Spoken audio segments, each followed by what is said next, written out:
BA 6th semester ಎಲ್ಲ ವಿದ್ಯಾರ್ಥಿಗಳಿಗೆ ಈ ಒಂದು ವಿಡಿಯೋಗೆ ಪ್ರೀತಿಯ ಸ್ವಾಗತ. ಅದರಲ್ಲಿ BA 6th semester political science ರಾಜ್ಯಶಾಸ್ತ್ರ DSC 16ರ ವಿಷಯ ಯಾವುದು ಅಂದರೆ ಆಧುನಿಕ ಭಾರತೀಯ ರಾಜಕೀಯ ಚಿಂತಕರು. ಈ ಆಧುನಿಕ ಭಾರತೀಯ ರಾಜಕೀಯ ಚಿಂತಕರು ವಿಷಯದಲ್ಲಿ ಬರುವಂತಹ ಅಧ್ಯಾಯ 1 ಆರಂಭಿಕ ಸಮಾಜ ಸುಧಾರಕರು, ಅರ್ಲಿ ಸೋಷಿಯಲ್ ರಿಫಾರ್ಮರ್ಸ್. ಈ ಅಧ್ಯಾಯಕ್ಕೆ ಸಂಬಂಧಿಸಿದಂತಹ ಈಗಾಗಲೇ ನಾವು ಈ ಅಧ್ಯಾಯ ಮತ್ತು ಇದರ ಮುಂದಿನ ಅಧ್ಯಾಯದ 2 ಅಂಕದ ಪ್ರಶ್ನೋತ್ತರಗಳನ್ನು ಈಗಾಗಲೇ ಡಿಸ್ಕಷನ್ ಮಾಡಿದ್ದೀವಿ. ಇವತ್ತಿನ ಕ್ಲಾಸ್ನಲ್ಲಿ ನಾವು ಇದೇ ಅಧ್ಯಾಯದ ಭಾಗ 1 ವಿಡಿಯೋ ಇದಾಗಿದೆ. ಈ ಭಾಗ 1 ವಿಡಿಯೋದಲ್ಲಿ ನಾವು ಈ ಅಧ್ಯಾಯಕ್ಕೆ ಸಂಬಂಧಿಸಿದಂತಹ 5 ಅಂಕದ ಪ್ರಶ್ನೋತ್ತರ ಇಟ್ಟುಕೊಂಡು ಈ ಅಧ್ಯಾಯದ ಅರ್ಧ ಭಾಗವನ್ನು ಚರ್ಚೆ ಮಾಡುವ ಪ್ರಯತ್ನವನ್ನು ನಾವು ಮಾಡೋಣ ಅಂತ ಹೇಳ್ತಾ ಇವತ್ತಿನ ಕ್ಲಾಸ್ನ ಸ್ಟಾರ್ಟ್ ಮಾಡೋಣ. ಅದಕ್ಕಿಂತ ಮುಂಚೆ ನೀವೇನಾದರೂ ಫಸ್ಟ್ ಟೈಮ್ ಯೂಟ್ಯೂಬ್ ಚಾನಲ್ ನೋಡ್ತಾ ಇದ್ದೀರಿ, ಚಾನಲ್ಗೆ ತಪ್ಪದೆ ಸಬ್ಸ್ಕ್ರೈಬ್ ಆಗಿ ನೋಟಿಫಿಕೇಷನ್ನ ಆನ್ ಮಾಡ್ಕೊಳ್ಳಿ ಅಂತ ಹೇಳ್ತಾ ಇವತ್ತಿನ ಕ್ಲಾಸ್ನ ಸ್ಟಾರ್ಟ್ ಮಾಡೋಣ ಬನ್ನಿ. ಮೊದಲಿಗೆ 5 ಅಂಕದ ಪ್ರಶ್ನೆ ಉತ್ತರಗಳಲ್ಲಿ ಪ್ರಶ್ನೆ ನಂಬರ್ 1, ರಾಜಾರಾಮ್ ಮೋಹನ್ ರಾಯರು ಪರಿಚಯಾತ್ಮಕ ಟಿಪ್ಪಣಿ ಬರೆಯಿರಿ. ರಾಜಾರಾಮ್ ಮೋಹನ್ ರಾಯರ ಕುರಿತು ಒಂದು ಪರಿಚಯಾತ್ಮಕ ಟಿಪ್ಪಣಿ ಬರೆಯಿರಿ ಅಂದರೆ ಅವರ ಇಂಟ್ರೊಡಕ್ಷನ್ ಪಾರ್ಟನ್ನು ನೋಡೋಣ ಬನ್ನಿ. ಉತ್ತರ: ರಾಜಾರಾಮ್ ಮೋಹನ್ ರಾಯರ ಸಂಕ್ಷಿಪ್ತ ಪರಿಚಯ, brief information of Rajaram Mohan Roy. ಇದಕ್ಕೆ ಉತ್ತರವನ್ನು ನೋಡೋದಾದರೆ, ರಾಯರು ಇಂದಿನ ಪಶ್ಚಿಮ ಬಂಗಾಳದ ಹೂಗ್ಲಿ ಜಿಲ್ಲೆಯ ರಾಧಾನಗರ್ ಎಂಬಲ್ಲಿ ಮೇ 22, 1772ರಂದು ಜನಿಸಿದರು. ರಾಮಕಾಂತ್ ರಾಯ್ ಹಾಗೂ ತಾರಿಣಿ ದೇವಿಯವರು ಮೋಹನ್ ರಾಯರ ತಂದೆ ತಾಯಿಗಳಾಗಿದ್ದರು. ಪಟ್ನಾದಲ್ಲಿ ಮೌಲ್ವಿಯೊಬ್ಬರ ಬಳಿ ಪರ್ಷಿಯನ್ ಹಾಗೂ ಅರೇಬಿಕ್ ಭಾಷೆಗಳನ್ನು ಕಲಿತುಕೊಂಡ ರಾಯರು ಇಸ್ಲಾಂನ ಸೂಫಿ ತತ್ವಗಳು ಪ್ರಭಾವಕ್ಕೆ ಒಳಗಾದರು. ಇದರೊಡನೆ ಸಂಸ್ಕೃತ ಭಾಷೆಯಲ್ಲಿಯೂ ಪಾಂಡಿತ್ಯ ಗಳಿಸಿದ್ದ ರಾಯರು ಹಿಂದೂ ತತ್ವಶಾಸ್ತ್ರವನ್ನು ಮನಗಂಡಿದ್ದರು. ಹಿಬ್ರೂ ಮತ್ತು ಗ್ರೀಕ್ ಭಾಷೆಗಳನ್ನು ಕಲಿತುಕೊಂಡ ರಾಯರು ಬಹು ಭಾಷಾ ಪ್ರವೀಣರಾಗಿದ್ದರು. 1809ರಲ್ಲಿ ಬ್ರಿಟಿಷ್ ಈಸ್ಟ್ ಇಂಡಿಯಾ ಕಂಪನಿಗೆ ಕಂದಾಯ ಅಧಿಕಾರಿಯಾಗಿ ಸೇರಿದ ರಾಯರು ಆಂಗ್ಲ ಭಾಷೆಯನ್ನು ಮನವರಿಕೆ ಮಾಡಿಕೊಂಡರು. 1815ರಲ್ಲಿ ಆತ್ಮೀಯ ಸಭಾವನ್ನು ಸ್ಥಾಪಿಸುವ ಮೂಲಕ ಧಾರ್ಮಿಕ ಹಾಗೂ ಸಾಮಾಜಿಕ ಸುಧಾರಣೆಗೆ ರಾಯರು ಮುಂದಾದರು. 1818ರಿಂದ 1828ರವರೆಗೆ ನಿರಂತರವಾಗಿ ಸತಿ ಪದ್ಧತಿಯ ವಿರುದ್ಧ ರಾಯರು ಹೋರಾಡಿದರು. ಜೊತೆಗೆ ಭಾರತದ ಸಾಮಾಜಿಕ ಹಾಗೂ ಧಾರ್ಮಿಕ ಸುಧಾರಣೆಗಾಗಿ 1828ರಲ್ಲಿ ಬ್ರಹ್ಮ ಸಮಾಜವನ್ನು ರಾಯರು ಸ್ಥಾಪಿಸಿದರು. ಪರಿಣಾಮ ಸತಿ ಸಹಗಮನ ನಿಷೇಧ ಕಾಯ್ದೆ ಡಿಸೆಂಬರ್ 4, 1829ರಂದು ಜಾರಿಗೊಂಡಿತು. 1830ರಲ್ಲಿ ಮೊಘಲ್ ಚಕ್ರವರ್ತಿಯ ರಾಯಭಾರಿಯಾಗಿ ಇಂಗ್ಲೆಂಡಿಗೆ ತೆರಳಿದ್ದ ಮೋಹನ ರಾಯರು 1833ರಲ್ಲಿ ವಿದೇಶದಲ್ಲಿಯೇ ಮರಣ ಹೊಂದಿದರು ಎಂಬುದು ಅವರ ಇಷ್ಟು ಕಿರು ಪರಿಚಯಕ್ಕೆ ಸ್ವಾರಸ್ಯವಾದಂಥ ಉತ್ತರವಾಗಿತ್ತು. ಇನ್ನು ಮುಂದುವರೆದು ಪ್ರಶ್ನೆ ನಂಬರ್ 2, ಭಾರತೀಯ ಸಮಾಜ ಸುಧಾರಣೆಯಲ್ಲಿ ರಾಯರ ಪಾತ್ರವನ್ನು ಪರಿಶೀಲಿಸಿರಿ. ಇದಕ್ಕೆ ಉತ್ತರವನ್ನು ನೋಡೋದಾದರೆ, ಉತ್ತರ: ಭಾರತೀಯ ಸಮಾಜ ಸುಧಾರಣೆಗೆ ರಾಜಾರಾಮ್ ಮೋಹನ್ ರಾಯರ ಕೊಡುಗೆಗಳು. Rajaram Mohan Roy's contribution to Indian social reformation. Mohan ರಾಯರು ಹಿಂದೂ ಧರ್ಮವನ್ನು ಕುರಿತಂತೆ ಆಳವಾದ ಅಧ್ಯಯನ ನಡೆಸಿ ಹಿಂದೂ ಧರ್ಮ ಮೂಲ ತತ್ವಗಳನ್ನು ಮರು ವ್ಯಾಖ್ಯಾನಿಸಲು ಪ್ರಯತ್ನಿಸಿದರು. ಹಿಂದೂ ಧರ್ಮದಲ್ಲಿನ ಅರ್ಥವಿಲ್ಲದ ಆಚರಣೆ ಹಾಗೂ ಸಾಮಾಜಿಕ ಕಳಂಕಗಳ ಬಗೆಗೆ ಅಸಮಾಧಾನವನ್ನು ಹೊಂದಿದ್ದ ರಾಯರು ಸಹಿಷ್ಣುತೆ, ಸಹೋದರತೆ, ಸ್ವಾತಂತ್ರ್ಯ, ಸಮಾನತೆಯಂತಹ ಪಾಶ್ಚಿಮಾತ್ಯ ತತ್ವಗಳನ್ನು ಆಧರಿಸಿರುವ ನೂತನ ಸಾಮಾಜಿಕ ವ್ಯವಸ್ಥೆಯನ್ನು ಭಾರತದಲ್ಲಿ ಸ್ಥಾಪಿಸಲು ಪ್ರಯತ್ನಿಸಿದರು. ಈ ನಿಟ್ಟಿನಲ್ಲಿ ರಾಯರು ಪ್ರತಿಪಾದಿಸಿದ ವಿಚಾರಗಳು ಮತ್ತು ಕೈಗೊಂಡ ಕ್ರಮಗಳು ಪಾಶ್ಚಿಮಾತ್ಯ ಉದಾರವಾದದ ಪ್ರಭಾವಕ್ಕೆ ಒಳಗಾಗಿದ್ದವು. ಭಾರತದ ರಾಜಕೀಯ ಹಾಗೂ ತಾತ್ವಿಕ ಬುನಾದಿಗೆ ಕಾರಣವಾದ ರಾಯರು ಉದಾರವಾದಿ ಪ್ರಭಾವದ ಸಾಮಾಜಿಕ ಸುಧಾರಣಾ ಕೊಡುಗೆಗಳನ್ನು ಕೆಳಗಿನ ಅಂಶಗಳು ಸ್ಪಷ್ಟಪಡಿಸುತ್ತವೆ. ಫಸ್ಟ್ 1, ಹಕ್ಕುಗಳ ಪ್ರತಿಪಾದನೆ. ರಾಯರು ಜಾನ್ ಲಾಕ್ ಹಾಗೂ ಗೋಷಿಯಸ್ ಥಾಮಸ್ ಪೇಸರಂತಹ ಮಾನವರ ಸ್ವಾಭಾವಿಕ ಹಕ್ಕುಗಳನ್ನು ಬೆಂಬಲಿಸಿದ್ದರು. ಆಧುನಿಕ ಮಾನವ ಹಕ್ಕುಗಳಾದ ಜೀವಿಸುವ, ಮಾತನಾಡುವ, ಆಸ್ತಿಯನ್ನು ಹೊಂದುವ, ಸಂಘ ಸ್ಥಾಪಿಸಿಕೊಳ್ಳುವ ಮಾನವ ಸಹಜ ಹಕ್ಕುಗಳನ್ನು ಮೋಹನ ರಾಯರು ಬೆಂಬಲಿಸಿದ್ದರು.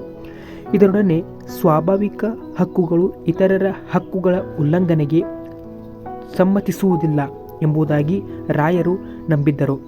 ಹಕ್ಕುಗಳನ್ನು ಕುರಿತಾದ ಅವರ ನಿಲುವಿನಲ್ಲಿ ಸಮಾಜ ಸುಧಾರಣೆಯ ಹಂಬಲವನ್ನು ಗುರುತಿಸಬಹುದಾಗಿದೆ. 2. ಬ್ರಿಟಿಷ್ ಆಳ್ವಿಕೆಯ ಬೆಂಬಲ. ರಾಯರು ಭಾರತದಲ್ಲಿನ ಬ್ರಿಟಿಷ್ ಆಳ್ವಿಕೆಯನ್ನು ಪ್ರಾರಂಭದಲ್ಲಿ ವಿರೋಧಿಸಿದ್ದರು, ಕಾಲಾನುಕ್ರಮದಲ್ಲಿ ಅದನ್ನು ಸಮ್ಮತಿಸಿದರು. ಅವರ ಈ ಪರಿವರ್ತಿತ ನಿಲುವಿಗೆ 2 ಪ್ರಧಾನ ಕಾರಣಗಳಿದ್ದವು. ಆ ಪೈಕಿ ಅಸ್ಥಿರ ಮತ್ತು ಸರ್ವಾಧಿಕಾರಿ ಧೋರಣೆಯ ಮೊಘಲ್ ಹಾಗೂ ರಜಪೂತರ ಆಳ್ವಿಕೆಯಿಂದ ಬ್ರಿಟಿಷರು ಭಾರತೀಯರಿಗೆ ಭದ್ರತೆ ನೀಡಬಹುದೆಂಬುದು ಮೊದಲನೆಯದಾಗಿತ್ತು. ಅಂತೆಯೇ ಬ್ರಿಟಿಷರು ಪರಿಚಯಿಸಿದ್ದ ಬಂಡವಾಳಶಾಹಿ ನೀತಿಯು ಭಾರತವನ್ನು ಆರ್ಥಿಕವಾಗಿ ಸದೃಢಗೊಳಿಸಬಲ್ಲದು ಎಂಬುದು ಎರಡನೆಯದಾಗಿತ್ತು. ರಾಯರ ಈ ನಿಲುವುಗಳಲ್ಲಿ ಭಾರತೀಯ ಸಮಾಜ ಹಾಗೂ ಧಾರ್ಮಿಕ ಸುಧಾರಣೆಯ ಆಶಯವನ್ನು ಗುರುತಿಸಬಹುದಾಗಿದೆ. ನೆಕ್ಸ್ಟ್ 3rd ಒನ್, ಮಹಿಳಾ ವಿಮೋಚನೆಗೆ ಪ್ರಯತ್ನ. ಮೋಹನ್ ರಾಯರು ಬದುಕಿದ್ದ ಕಾಲದಲ್ಲಿ ಭಾರತದ ಮಹಿಳೆಯರ ಪರಿಸ್ಥಿತಿ ಶೋಚನೀಯವಾಗಿತ್ತು. ಡೇವಿಡ್ ಕಾಫ್ ಅಭಿಪ್ರಾಯ ಪಡುವಂತೆ ಬಂಗಾಳದಲ್ಲಿದ್ದ ಮಹಿಳೆಯೊಬ್ಬಳು ಅನಕ್ಷರಸ್ಥೆ, ಆಸ್ತಿ ಹಕ್ಕಿನಿಂದ ವಂಚಿತೆ, ಬಾಲ್ಯ ವಿವಾಹಕ್ಕೆ ಬಂಧಿತ, ಪರದಾ ಪದ್ಧತಿಯಿಂದಾಗಿ ಕ್ರೂರ ಆಚರಣೆಗೊಳಪಟ್ಟು ಹತ್ಯೆಗೊಳಗಾಗುವ ಸ್ಥಿತಿಯನ್ನು ಎದುರಿಸಬೇಕಿತ್ತು. ರಾಯರು ಮಹಿಳೆಯರ ಈ ಸ್ಥಿತಿಯನ್ನು ಕಂಡು ಅವರ ವಿಮೋಚನೆಗೆ ಶ್ರಮಿಸಲು ನಿರ್ಧರಿಸಿದರು. 1829ರಲ್ಲಿ ಕ್ರೂರವಾದ ಸತಿ ಸಹಗಮನ ಪದ್ಧತಿಯನ್ನು ವಿಲಿಯಂ ಬೆಂಟೆಕ್ ರದ್ದುಗೊಳಿಸುವವರೆಗೆ ಹೋರಾಡಿದರಲ್ಲದೆ ವಿಧವಾ ಮಹಿಳೆಯರ ಪುನರ್ವಸತಿಗೆ ಶ್ರಮಿಸಿದರು. ಜೊತೆಗೆ ಪುರುಷನಂತೆ ಮಹಿಳೆಯರೂ ಸಮಾನ ಅವಕಾಶಕ್ಕೆ ಅರ್ಹರೆಂದು ಪ್ರತಿಪಾದಿಸಿ ಅವರ ಶಿಕ್ಷಣಕ್ಕೆ ಪ್ರಯತ್ನಿಸಿದರು. ಮಹಿಳೆಯರು ಅಮಾನವೀಯ ಆಚರಣೆಗಳಿಂದ ಸ್ವತಂತ್ರಗೊಳ್ಳದ ಹೊರತು ಹಿಂದೂ ಸಮಾಜ ಪ್ರಗತಿ ಹೊಂದಲಾರದೆಂದು ರಾಯರು ಅಭಿಪ್ರಾಯಪಟ್ಟಿದ್ದರು. ಹೀಗೆ ಮಹಿಳೆಯರ ವಿಮೋಚನೆಗೆ ರಾಯರು ಕೈಗೊಂಡ ಕ್ರಮಗಳು ಭವಿಷ್ಯದಲ್ಲಿ ಭಾರತದ ಸಮಾಜ ಸುಧಾರಣೆಗೆ ತಳಹದಿ ಒಳಪಡಿಸಿದವು. ಕೊನೆಯದಾಗಿ ಪಾಶ್ಚಿಮಾತ್ಯ ಶಿಕ್ಷಣಕ್ಕೆ ಪ್ರೋತ್ಸಾಹ. ರಾಯರು ಭಾರತೀಯರ ಸರ್ವತೋಮುಖ ಪ್ರಗತಿಗೆ ಪಾಶ್ಚಿಮಾತ್ಯ ಶಿಕ್ಷಣದ ಅಗತ್ಯವನ್ನು ಮನಗಂಡಿದ್ದರು. ಭಾರತದಲ್ಲಿನ ಅರ್ಥಹೀನ ಧಾರ್ಮಿಕ ಸಂಪ್ರದಾಯಗಳು ಅಥವಾ ಮೂಢನಂಬಿಕೆಗಳನ್ನು ಹೋಗಲಾಡಿಸಲು ಪಾಶ್ಚಿಮಾತ್ಯ ಶಿಕ್ಷಣದಿಂದ ಸಾಧ್ಯವೆಂಬುದು ಅವರ ಬಲವಾದ ನಂಬಿಕೆಯಾಗಿತ್ತು. ಹೀಗಾಗಿ 1816ರಲ್ಲಿ ಆಂಗ್ಲ ಶಾಲೆಯೊಂದನ್ನು ರಾಯರು ಸ್ಥಾಪಿಸಿದ್ದು ಮುಂದೆ 1825ರಲ್ಲಿ ಪಾಶ್ಚಿಮಾತ್ಯ ಜ್ಞಾನವನ್ನು ಭಾರತೀಯ ಕಲಿಕೆಯೊಡನೆ ಸಂಯೋಜನೆಗೊಳಿಸುವ ಕಾರಣಕ್ಕೆ ವೇದಾಂತ ಕಾಲೇಜನ್ನು ಆರಂಭಿಸಿದರು.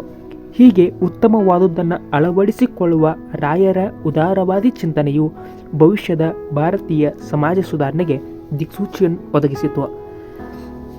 ನೆಕ್ಸ್ಟ್ 5, ಬ್ರಿಟಿಷ್ ಸಂಸತ್ತಿನ ಕಾನೂನುಗಳಿಗೆ ಒತ್ತಾಯ. ರಾಯರು ಸ್ಥಳೀಯವಾಗಿ ಶಾಸನ ಪರಿಷತ್ತುಗಳ ಶಾಸನ ರಚನೆಯನ್ನು ಸಮ್ಮತಿಸಲಿಲ್ಲ. ಬದಲಾಗಿ ಉದಾರವಾದಿ ತಳಹದಿಯ ಕಾನೂನುಗಳ ರಚನೆಗೊಳ್ಳಬೇಕಾದ ಬ್ರಿಟಿಷ್ ಸಂಸತ್ತು ಕಾನೂನು ರಚಿಸಬೇಕೆಂದು ಪ್ರತಿಪಾದಿಸಿದರು. ಬ್ರಿಟಿಷ್ ಸಂಸತ್ತು ರಚಿಸುವ ಕಾನೂನು ಬ್ರಿಟಿಷ್ ಸಾರ್ವಜನಿಕ ಅಭಿಪ್ರಾಯಕ್ಕೆ ಒಳಪಡುವ, ಪತ್ರಿಕಾ ಸ್ವಾತಂತ್ರ್ಯದ ಚರ್ಚೆಗೊಳಪಡುವ ಮತ್ತು ನಾಗರಿಕ ಸಹಜ ನಿಬಂಧನೆಗಳನ್ನು ಮೈಗೂಡಿಸಿಕೊಳ್ಳುವ ಸಾಧ್ಯತೆ ಅಧಿಕವೆಂಬುದು ಅವರ ಈ ನಿಲುವಿಗೆ ಕಾರಣಗಳಾಗಿದ್ದವು.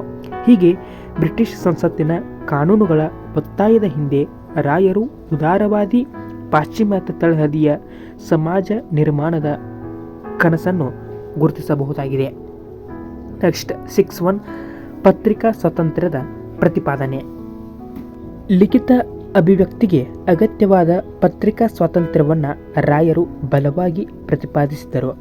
ಚಿಂತಕರಾದ ವಿಲ್ಲನ್ ಪಶ್ಚಿಮದಲ್ಲಿ ಪತ್ರಿಕಾ ಸ್ವಾತಂತ್ರ್ಯಕ್ಕಾಗಿ ನಡೆಸಿದ ಪ್ರಯತ್ನದಿಂದ ಪ್ರಭಾವಿತಗೊಂಡಿದ್ದ ರಾಯರು ಭಾರತದಲ್ಲಿಯೂ ಅದರ ಅಸ್ತಿತ್ವವನ್ನು ಬೆಂಬಲಿಸಿದರು. 1823ರಲ್ಲಿ ಸರ್ವೋಚ್ಚ ನ್ಯಾಯಾಲಯಕ್ಕೆ ಮನವಿಯೊಂದನ್ನು ಮಾಡಿಕೊಂಡ ರಾಯರು ಪತ್ರಿಕಾ ಸ್ವಾತಂತ್ರ್ಯವನ್ನು ನಿರ್ಬಂಧಿಸದಂತೆ ಒತ್ತಾಯಿಸಿದ್ದರು. ಪ್ರಜೆಗಳ ಕುಂದುಕೊರತೆಗಳನ್ನು ಸ್ಥಳೀಯ ಆಡಳಿತದ ಗಮನಕ್ಕೆ ತರಲು ಮತ್ತು ಆಡಳಿತದ ಯಂತ್ರವು ಸುಧಾರಣಾ ಕ್ರಮಗಳನ್ನು ತ್ವರಿತವಾಗಿ ಕೈಗೊಳ್ಳಲು ಪತ್ರಿಕಾ ಸ್ವಾತಂತ್ರ್ಯ ಅಗತ್ಯವೆಂಬುದು ರಾಯರ ನಿಲುವಾಗಿತ್ತು. ಬ್ರಿಟಿಷ್ ಆಡಳಿತವನ್ನು ಬೆಂಬಲಿಸಿದ್ದರೂ ಅದರ ಹಿಂದಿರುವ ವಸಾಹತುಶಾಹಿತ್ವವನ್ನು ಸಂಶಯದಿಂದ ಕಂಡಿದ್ದ ರಾಯರು ಪತ್ರಿಕಾ ಸ್ವಾತಂತ್ರ್ಯದ ಅನಿವಾರ್ಯತೆಯನ್ನು ಗುರುತಿಸಿದ್ದರು. ಈ ಮೇಲೆ ಚರ್ಚಿಸಲಾಗಿರುವ ಅಂಶಗಳ ಬೆಳಕಿನಲ್ಲಿ ರಾಜಾರಾಮ್ ಮೋಹನ್ ರಾಯರ ಉದಾರವಾದದ ತಳಹದಿಯುಳ್ಳ ಸಮಾಜ ಸುಧಾರಣಾ ಚಿಂತನೆಗಳನ್ನು ಗುರುತಿಸಬಹುದಾಗಿದೆ. ಹಿಂದೂ, ಇಸ್ಲಾಂ, ಕ್ರೈಸ್ತ ಧರ್ಮಗಳು ತಿರುಳನ್ನು ಮನಗಂಡಿದ್ದ ರಾಯರು ತಮ್ಮ ಸಮಕಾಲೀನ ಸಾಮಾಜಿಕ ಸಮಸ್ಯೆಗಳಿಗೆ ಸ್ಪಂದಿಸಲು ಮುಂದಾಗಿದ್ದರು. ಅವರು ಪ್ರತಿಪಾದಿಸಿದ್ದ ಸಮಾಜ ಸುಧಾರಣಾ ಚಿಂತನೆಗಳು ಭವಿಷ್ಯದ ಭಾರತದಲ್ಲಿ ಉದಾರವಾದಿ ದೃಷ್ಟಿಕೋನದ ರಾಜಕೀಯ ವ್ಯವಸ್ಥೆಗೆ ತಳಹದಿಯನ್ನು ಒದಗಿಸಿದವು. ಆಸಕ್ತಿದಾಯಕ ಅಂಶವೇನೆಂದರೆ ರಾಯರ ಸುಧಾರಣೆಗಳು ಧಾರ್ಮಿಕ, ಸಾಮಾಜಿಕ, ಶೈಕ್ಷಣಿಕ, ರಾಷ್ಟ್ರೀಯ ಆಯಾಮಗಳನ್ನು ಪಡೆದುಕೊಂಡಿದ್ದವು.